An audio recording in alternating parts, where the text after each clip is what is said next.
અંબાજીમાં ગુંજી રહ્યો છે જય અંબેનો નાદ। યાત્રાધામ અંબાજી 51 શક્તિપીઠ પરિક્રમા મહોત્સવનો આજે બીજો દિવસ છે। પરિક્રમાના પહેલા દિવસે 2 લાખથી વધુ ભક્તોએ દર્શનનો લાભ લીધો।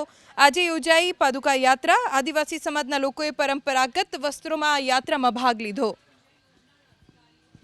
ગબ્બર પરિક્રમાની અંદર 51 શક્તિપીઠની સ્થાપના કરવામાં આવી છે અને આજે અમે લોકો અંબાજી દેવસ્થાન ટ્રસ્ટ તરફથી આજે પાદુકા યાત્રા એટલે માતાજીની પાદુકા લઈને અમે મુખ્ય મંદિરથી આજે 51 શક્તિપીઠ તરફ મતલબ કે પાદુકા યાત્રા લઈને અમે જઈ રહ્યા છીએ। આ પદયાત્રિકોની આ શ્રદ્ધાળુઓની સેવા માટે અમે છેલ્લા 3 વર્ષથી પદયાત્રા પથ ઉપર 10 મંદિર ખાતે સેવા કેમ્પ કરીએ છીએ, જેમાં અલ્પાહારની સેવા આપીએ છીએ। સાથે સાથે આ વર્ષે અંબિકા ભોજનાલય ખાતે અંબિકા અન્ન ક્ષેત્ર રૂપી માઈ ભક્તોને ભોજન પ્રસાદની બી સુવિધા નિઃશુલ્ક ઉપલબ્ધ કરાઈ છે।